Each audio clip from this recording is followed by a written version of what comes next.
Okay, cool, great. So let's go into this. I did put some notes together. This is the PDF that I put together based off of a PowerPoint presentation I made. I will make this available, in the. I'll put it on my OneDrive. I'll put a public link to, those of you who want to download it and have a copy for yourself. So as I'm kind of going through this, just remember that you don't have to kind of note everything down. This will be available to you after the stream. Just take a look at the description for the stream video if you're watching this after the stream. And, yeah, welcome to grab a copy of it when you are ready, right? So let's zoom out a little bit more. Okay, there you go. Okay. So I'll talk about exam prep. What did I do to prepare for the exam? My experience of the exam that day when I showed up to the Pearson View, testing, facility, and as well as any thoughts and tips that I can leave behind, as we're kind of going through this, right? The truth is that like I said, the exam is fairly tough. Let's zoom in a little bit more. Oops, a little too much. All right. Okay. Um, the exam is pretty tough, and so studying for the exam is definitely not an easy thing to to kind of sit with, right? Um, I mentioned it last week during a couple of streams that these were the two major resources I used in order to kind of study for the test, which was Pete Zerger's CSSP exam cram playlist on YouTube, and then the official study guide as well as the practice exams from ISC Squared. That's co-written by Mike Chappell, right? Um, when I started studying for this exam, I actually lurked quite a bit in a lot of the CSSP, kind of subreddits and groups and whatever study groups out there. Uh, and I'm kind of glad that I announced that I was taking the CSSP to my coworkers, because my coworkers, if you're watching this, shout outs to you for helping me and believing in me, but they were the ones who kind of pointed me to P. Zerger's exam cram playlist, which I heavily believe was the primary reason why I passed this exam, right? The playlist, the common question that he talks about as well as I've gone in the past has been, are boot camps useful? Do I need to pay $2,000 for a boot camp? The truth is that a lot of the information that boot camp will cover for you is already out there for you to review and look over. The problem is finding someone to take you through all the content that you need to care about, number one, and two, find a way to make it super organized so that you understand, okay, if I need to revisit a specific topic or whatever, or if I need to kind of take all 8 domains and go through all these in a easily digestible manner, right? Yeah, that's really what normally you would take a boot camp for, right? Um, the truth. Oh goodness, are you even able to hear me? Hello. Oh crikey, let me double check. Webcam. Oh, okay. Let's see, audio mixer. Oh, okay. Yeah, you guys can hear me. My bad.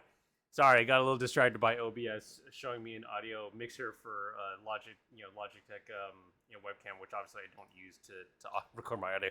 Anyway, getting back into it, Pete Zerger's exam cram was probably the fourth I've seen online with similar courses and videos that go through all the domains. And for any of you who have not looked at CSSP, what it covers, what what you're expected to know. The reason why the exam is legendary about how difficult it is that there's 8 domains that the exam can pull from at any given time, right? I'll talk a little bit more about the format of the exam, but all 8 domains, across what's called cybersecurity, are all domains of knowledge that you're expected to know going into the exam, right? And I'm gonna highlight this. I'm gonna pull this up real quick. See, 8 domains, right? What are the 8 domains, right? That you're going to be expected to understand. I'm hoping it'll. No, it doesn't show it here. Well, let's take the knowledgehut.com, right? Um, the 8 security domains. Let's zoom in. Oh, hello. Go away. right? The 8 security domains that CISSP will test you on are these 8 right here. Security assessment is asset security, security engineering, communications network security, security operations, identity access management, software development, security, and security assessment testing. The reason why I'm highlighting this is because for those of us who have been in the industry for quite a while, I think the first thing we'll tell people who are looking to get into CISSP or cybersecurity is that it is a huge field. It is a huge field. And often what the question I get is, how do I get in? Like, well, what are you most interested in with security, right? Cybersecurity can span something as simple as like, you could be an IT help desk admin that is in charge of securing your assets, which would include your endpoints, your devices, servers, whatever, right? You could be a network sysadmin, and for you, security would mean securing the network traffic going in and out of your organization, right? Putting down firewalls, putting in threat detection mechanisms to detect people trying to attack your network, or trying to slip information past your network filters to attack people inside, right? If you're a developer, right? If you're more into DevOps, or if you have a programming background, security for you would look instead like software development security, right? How do you minimize the presence of 0 days? What kind of models do you follow from a development perspective to ensure that you're identifying possible bugs, 0 days, whatever, and have you built in the necessary processes to address those bugs and fix them before the feature or whatever program offering solution, whatever goes to release, right, and being publicly available, right? If you're an IT admin in general, you're more higher up, right?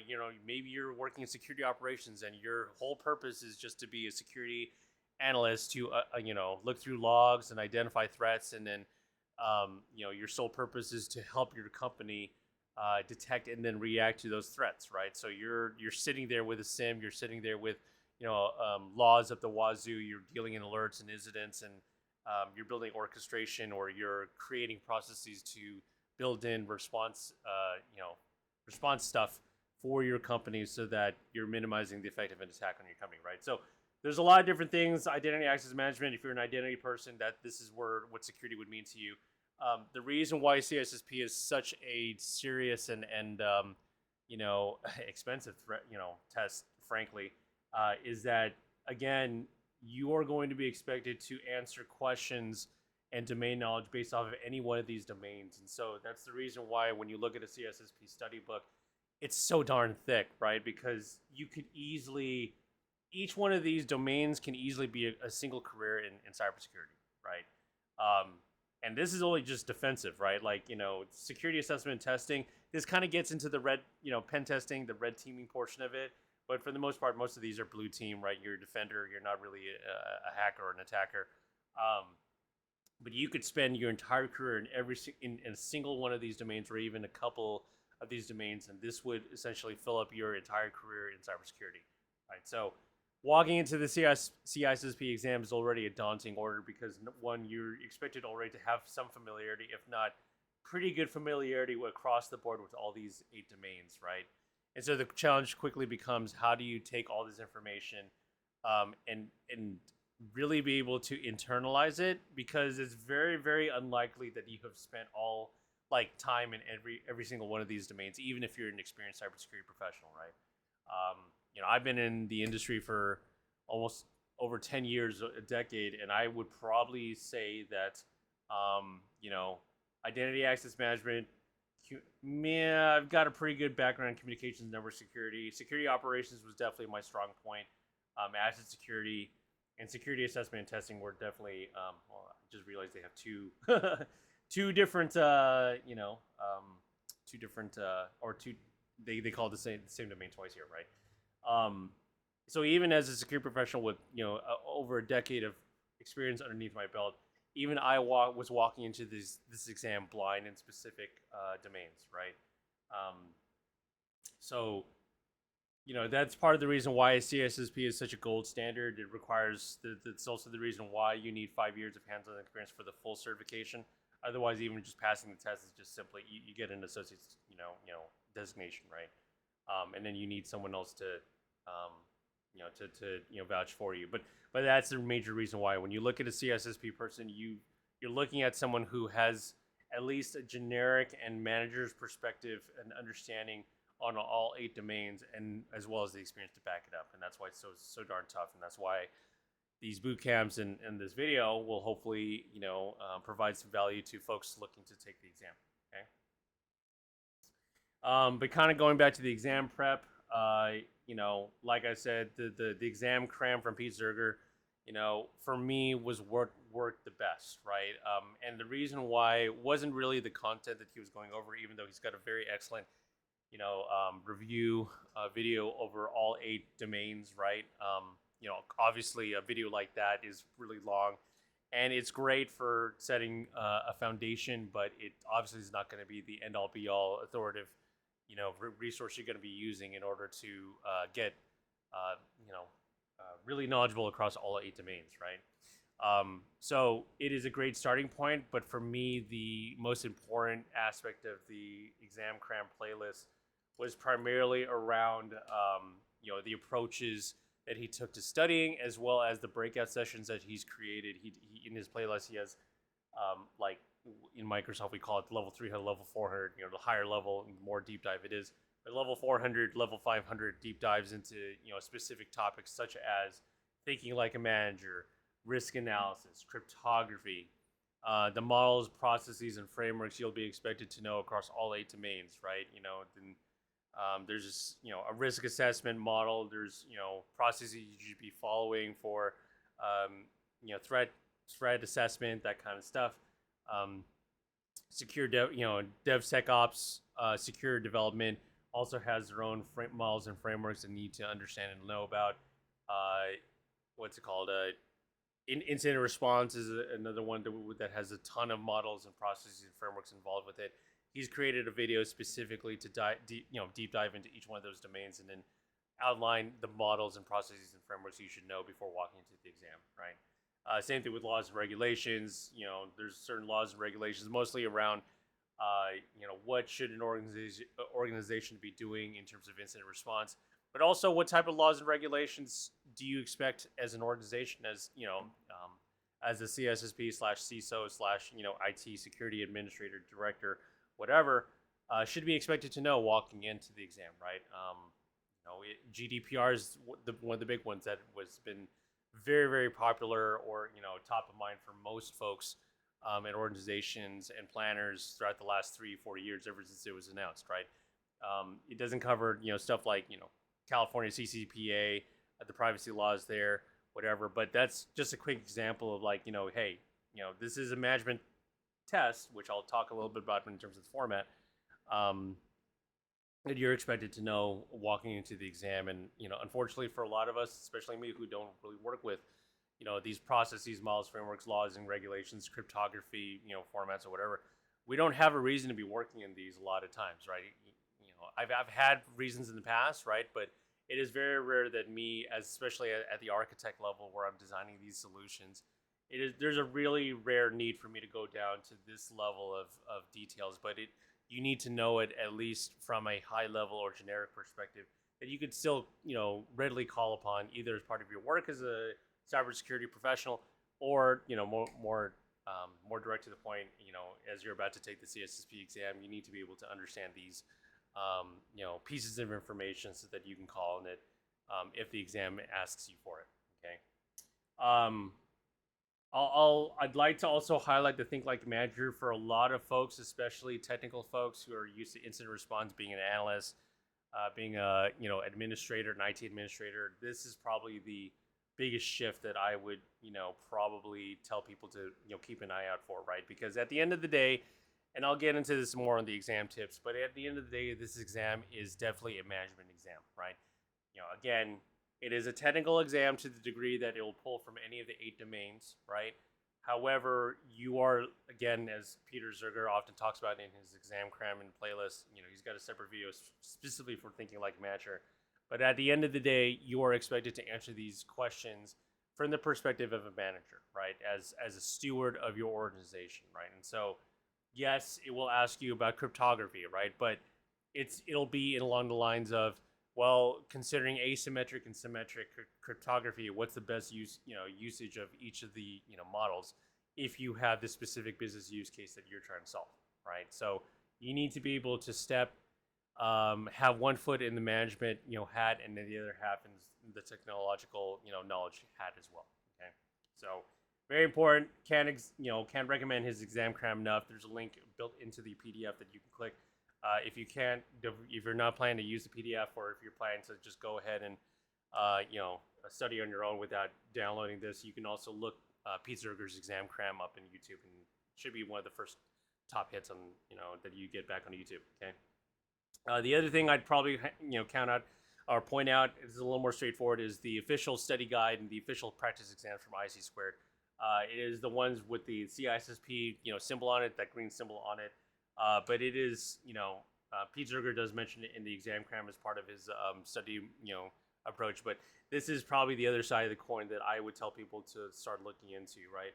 And the reason why is twofold. One, when we talk about what is the correct answer, right, or what is the correct understanding, I suppose, of each topic, it comes up in the exam. The official study guide, as well as the practice exams, will help. It is the authoritative, source that you should be looking at, right? And there's tons of study guides out there that will break down a lot of the information that is found in the official study guide that is hopefully a little bit more understandable. However, if you're looking for the authoritative guide or answer, the official study guide is still the bread and butter, the cornerstone of truth when it comes to understanding a topic and how ISC Squared, or at least the CISSP exam, is expecting what is it expecting you to know, right? And how far deep are they expecting you to understand it, right? So, for example, some of the stuff like the laws and regulations that I personally needed assistance on. I could have easily just Googled or Binged it, online. What are the laws and regulations I need to care about? But in the official study guide, in each of the domains, they will list out exactly what laws and regulations you need to care about, as well as to the degree of how much information you need to know, right? For example, when we talk about HIPAA, right, as a law and regulation that I needed to know about, it will give you the overview of what HIPAA is about. How did it come about? What industries that it generally applies to. It will cover generally what the law and regulation contains, right? And anything beyond that you could look up online. But in the official study guide, it goes only as far as you need to understand what the law is for, which is quite literally a law specifically designed to protect health information and patient information, and what are the penalties, the requirements that organizations who are handling that type of information, what are they expected to know and adhere to and comply with, right? So the official study guide will cover that, and then more importantly, the official practice exams will ask you a lot of questions in the style of what would be asked in the exam. And more importantly, will give you direct feedback on why the particular answer is correct or not, right? So I see a lot of questions on the subreddits as well as study groups I've been part of on why a certain question or answer is correct or incorrect, right, in a practice exam. The official study guide and the practice exams gives you enough information to understand why you were wrong or right. And then more importantly, it tells you where in the official study guide you need to look up to study up on why the answer is correct or not, right? What's it called? The other thing I'll point out is the other value in the official study guide and the practice exam is that you will be given codes for the Wiley Efficient Learning Platform as part of your purchase, right? It's usually at the end of the books, but they include codes where you can redeem them on Wiley that will give you access to online practice tests that you can use in study mode, right? Where if you answer the question, it'll tell you if it was correct or not. And if it wasn't correct, it'll tell you exactly why, usually straight out of the official study guide, why the exam or the answer is correct or not, right? You're also given access to flashcards and the glossary as well, which you can use to look up specific terms, right? flashcards to, you know, quickly refresh yourself and quiz yourself on the various topics that are included in the official study guide. For me, I ended up using the flashcards primarily around models and processes and laws and regulations, since that was one of the weakest areas I had. Okay. And then more importantly, you know, if you decide to purchase I ended up purchasing both the study guide in hardcover or like physical format, as well as the Kindle version. For me, the value for the Kindle version was the ability for me to control find, you know, quite quickly throughout the entire security guide, specific topics, keywords, you know, acronyms, that kind of stuff, right? So for me, this was a quick way for me to, if I need to review, you know, again, cryptography, I'll look up Diffie-Hellman or something like that, and the Kindle version that will pretty much bring me exactly where in the book and the study guide I needed to start studying and reviewing. Okay, so I did put a link for Amazon, you know, an Amazon link in here for the study guide and practice exams. You are able to buy the two as a bundle. You can buy them separately, especially the Kindle version. It only comes in this, you know, standalone offering on Amazon. But you know, if you've downloaded this PDF, you'll have a direct link to you know, to the offering in Amazon. Okay. The study approach I do want to talk a little bit about. This is from Pete Zerger's you know, kind of study approach, right? I think he's got a video out there that says, "Hey, how did I pass the CISSP exam in 2 weeks?" He straight up admits that he has a lot of experience in cybersecurity. So for him, this is what worked for him, and for me, this is what worked for me.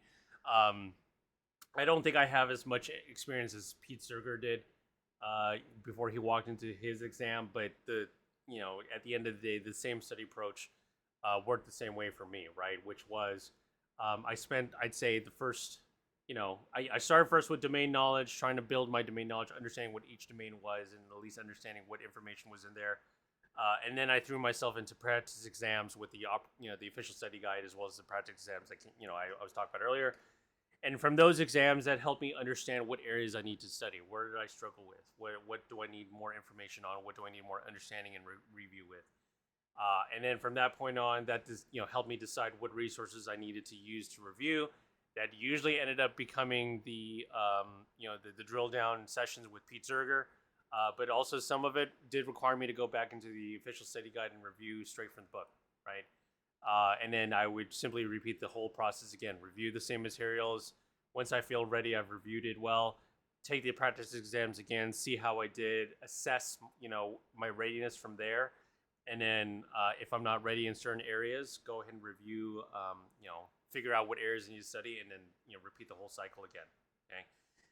The key thing I would probably point out to folks here, you know, especially if you're just starting to study, the domain knowledge portion of the initial, you know, when I initially started studying, I did not read through the entire book, you know, end to end. The most I did was I just pretty much put Pete Zerger's I think it was like a 2-hour session, but on, you know, one of his first playlist videos, he does a session around reviewing all 8 domains, right? It's huge, it's humongous. It's something you would put on while you're, you know, working, while you're, you know, working out, while you're driving, and you're stuck on the freeway. I wouldn't recommend reviewing all 8 domains straight through. If you do so from a, you know, kind of a subconscious, unconscious level, right? And the reason why, and Pete talks about it a little bit, you know, in his sessions, in his videos, is that you get diminishing returns after a certain amount of time studying in a certain go, right? He talks a little bit about how there is no award for study time before taking the CISSP, right? All the CISSP exam cares about is do you have the domain knowledge or not, right? And no amount of study, no amount of, you know, even if you decide to study for hours on end every single day, take like 1,000 exam questions or whatever, that's still not going to be a guarantee that you will be passing the test, right? What's most important is understanding that the topics being presented and you're being quizzed or tested on, and the most efficient way to do that will be most likely the best use of your time, right? Like, I'm a working professional. I work, you know, or I try to work 8 hours a day, even though I'm working from home for the most part. Um, what you want to be doing, especially for those of you who are constrained in time, is you want to be using your time as efficiently as much as possible, right? So for me, the most time I was spending at a time, studying was leaving Pete Zerger's videos on in the background, right? Um, I did have access to LinkedIn Learning, and so for a time I was also spending, leaving what's it called, Mike Chappell's videos on LinkedIn Learning in the background while I'm also doing other stuff, right? Where I'm trying to learn this information, but I'm also not tying myself to a desk for like hours on end, right? Because again, there's a certain fall off. Your understanding will fall off, or at least your retention, your ability to retain information is going to fall off. I'd say within the first hour or so, right? So for me, when I was actively studying it, you're talking about maybe 15-minute bursts, right? 30-minute bursts. And they were always on topics that I wasn't confident in, right? Where I'm not getting a 70% at least in the exam questions, right, or the practice exams, right? Your job as a study, you studying for the CISSP is to quickly fill in those gaps that you're not confident in, and then also in order to do that, you need to quickly identify those gaps, so that you're not wasting time on areas that you should be fairly confident, right? Like for example, for me, identity access management was a fairly solid topic for me because I'd literally spent the last 4 years studying it up on identity access management within Azure AD, with the identity stack with Microsoft, right? So for me, I didn't have to spend any. Well, I spent some time, but I didn't spend as much time on identity access management, that domain, as much as I did with laws and regulations, and then secure development, secure software development, where I kind of really struggle in because I personally just don't have experience in software development, right? I mean, I do. I have a background in it, but that's not where my career has asked me to spend my or exercise my abilities on in the last 6-7 years, right? Um, I mean, I can still code just like everyone else, but at the same time, that's not where my passion has been. But that also means that's why I don't really spend time in secure programming, right? And so a lot of my study time in those 15-minute bursts or whatever, or if I'm putting a video on in the background, was spent in secure software development, right? Understanding how does agile fit in with secure models, and how do you insert security into the agile model for a lot of folks. And the difference, obviously, between agile methodology, waterfall methodology, all that stuff, right? So, kind of take this with a grain of salt. But for me, this is the approach that worked for me. Okay, and again, this is done mostly in my spare time. I'm lucky enough to be at a job where I'm able to take some time away from myself. But again, I'm doing it in like 15-minute, 30-minute bursts. Taking a break, coming back to it, reviewing, and then taking the exams again to see if I've retained the knowledge and I'm ready to move on to the next domain. Okay. Day of the exam. These are some of the things that stood out to me when I walked in for the exam that day. It was on a Monday morning. I'm sorry, Tuesday morning. What's it called? There is a registration lobby. You do need to bring 2 forms of ID. Definitely show up early, right? I think when you register for the CISSP, you are expected to show up 30 minutes beforehand. I would absolutely do that, right? Because when I showed up, I needed time to put away my belongings in the locker that they had. I needed time to register with the nice front lady receptionist. I had to take my picture. I had to show up and say yes, I am taking the exam. The 2 forms of ID, I ended up bringing my driver's license as well as my passport, and my passport was what ended up being my main form of ID throughout the rest of the exam day, right? What's it called? They will need to scan, at least for me, I'm here in SoCal, but palm scans were required, right? Because that's what was used to enter the exam area as well as exit the exam area to ensure that the exam knows, or at least CISSP or whatever it is, the Pearson VUE, whatever, that they are tying the exam attempt to you as a person, right? So that was also part of the preparation I needed to do when I showed up at the lobby. They give you 4 hours to complete the exam. I'm told that the minimum is 125 questions. I could have sworn the exam stopped for me before 125, but it is what it is. The exam is an adaptive format, meaning that for every question that you're answering, if you're answering correctly, the next question that the exam will attempt to present to you will hopefully, the whole point of it is to put you in questions or situations where you have a 50-50 chance, 50% chance of asking or answering the exam correctly, right? Or the question correctly, right? So what that means is that I think, for me, the initial first 10 questions turned out to be okay. They were doable, but after a certain amount of time, I found that after, whereas I was spending maybe 1 or 2 minutes per question to answer them, they turned more into 3 to 4, 5, maybe even 7, minutes for me to really understand what the question was asking, and then answering it fully, right? So what that means for you as a test taker is that prepare to have a long exam experience, right? You're given 4 hours to complete it. For me, I took about 3 hours and 20 minutes just to get to question 115 or something like that, right? So um, don't expect to be rapid firing answering questions. You have no ability to review the questions. That's another thing too. So it kind of changes the calculus in terms of what strategy you're taking when you're taking these exams, right? Or the CISSP exam, because again, you can't go back, you can't review, you can't change your answers, um, and so every question, and then on top of that, every question is challenging because depending on where you are in terms of whether you're doing well or not on the exam, each question is still going to be challenging, and it is still going to require time for you to look through and decide on the answers that you're going to submit, right? And because they're challenging, they are not going to be easy for you to kind of skip through and answer, right? So you need to do a good job of balancing how much time you're spending on each question. What are you doing with each time? But also not blazing through each of the questions because the tougher the exam or the tougher the question, the more likely it is you're doing well with the exam itself. Okay. So go in there. This kind of goes into the tips I was going to say when you go into the exam. Go in there.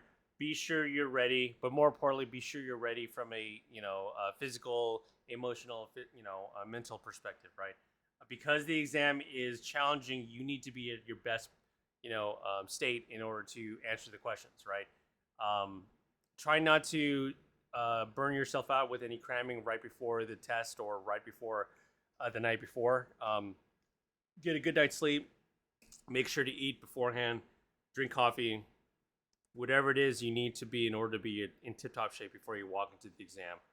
Yes, you are able to take breaks, whatever, right? But again, with 4 hours to answer the exam, for me it worked out. But again, if I had been forced to go far past 125 questions, if I was going to 150 or whatever, I think I would have run out of time pretty quickly as I got to the 130, 140 questions beginning, because again, I only had like maybe 40 minutes left, right? So you want to go in there ready to go, clear mind. Not saying that you're knowledgeable or whatever, but you need to be ready to go from a test taking perspective, not specifically the topics themselves or the domain knowledge, but just being ready to take an exam that is going to be challenging and is going to take up all of your attention and what's called critical thinking for the next 3 to 4 hours. Okay. I would recommend taking it in the morning, primarily because in the morning you're rested, you're ready to go, and you're going to be more likely to focus on, be able to focus versus being in the afternoon, right? I personally am not an afternoon person. I get more of a meal, like a lunch coma or something like that in the afternoon. And so for me, taking it in the morning actually worked out better for me. Okay. Make sure to follow all your proctor instructions. You do not. I mean, the test itself was I think $500 to, to register for. You do not want to give them any reason to doubt your integrity while you're taking this test. Okay. Um, I do want to highlight this last part right here. Be prepared to take test taking strategies, right? Process of elimination, critically thinking what each question is doing. I can't count how many times each of the questions, especially in the latter half, was asking me pick the best answer or pick the most likely or which each given a certain scenario, what is the best answer or the what's it called?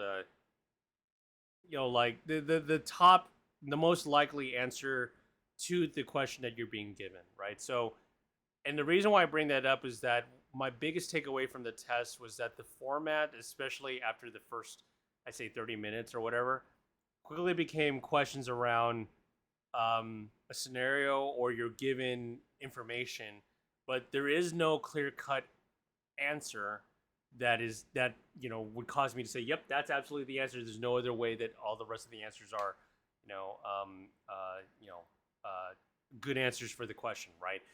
Um, so if you're relying on walking into the exam and thinking, okay, out of all the four answers, these are the most clear cut, you're probably going to have some time struggling, right? Because what I really found out was that maybe two or three of the answers, there's definitely a fourth answer that is obviously wrong, but two or three of the answers were logically and technically correct, right?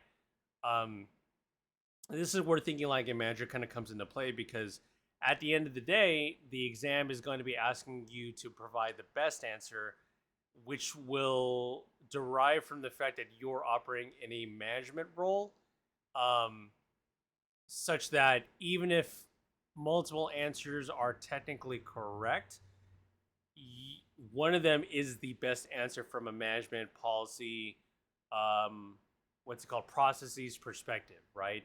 For example, I'm just going to create an example out of the top of my head. Um, you know, you're maybe one of the questions is asking you, you're trying to minimize what's it called you're trying to minimize the likelihood of a user uh, doing stuff, but then being able to go back and prove that they, you can't really prove what they did, right? So, classic non-repudiation question, right? The test answers may include stuff like, what are you going to do, right? Are you going to implement encryption, right? So that you're answering the non-repudiation portion of it. Are you going to brief people on a policy, right? That you need to be able to have the proper rights and roles in order to work with a specific system. Are you going to implement a tracking system, right? Like where you're collecting telemetry on a user and their actions, so that you can prove later down the line that they did what you're saying that they did, right? And then you'll have like a fourth answer where it's completely not even relevant. Maybe saying something along the lines of force the user to sign an NDA or something like that. I don't know, right? You're going to be asked in that context what the best answer is going to be, right? Three of the answers I just listed off are technically correct. You can do any one of those answers in order to solve the non-repudiation portion, right? However, what the test will be really testing you on is if you are a manager, if you're a CISO, if you're an IT director, if you're in charge of like you've been given project lead in order to best answer this question and what are you going to implement, what it's going to be asking you to do is pick the best answer for this particular question, right? And so for me, again, I kind of made it up, so I don't even actually really know what the answer would be. But for me, the best answer would be implementing, a telemetry system, because for me, that's going to require less effort for me to implement a proper encryption, algorithm and PKI, assuming it's asymmetric encryption, where it's asymmetric because if with a symmetric encryption standard, you still have the high likelihood of people being able to say, hey, look, non-repudiation is still possible, right? Because everyone's sharing the same key, right? So even assuming I'm going to be implementing an asymmetric algorithm, that's still going to be a lot of work for the organization to implement, right? If I'm in charge of IT, that means I'm going to be deploying a PKI, what's it called? I'll be deploying a public and private key arrangement. I'm going to need to create some form of a cert server or a key server, whatever, and then I'm going to need to find a way to distribute that key, right? That's a lot of effort in comparison to me just simply setting up some form of telemetry where I'm tracking users, some sort of form of auditing log, or any like an EDR that collects telemetry on what the someone's doing on an endpoint.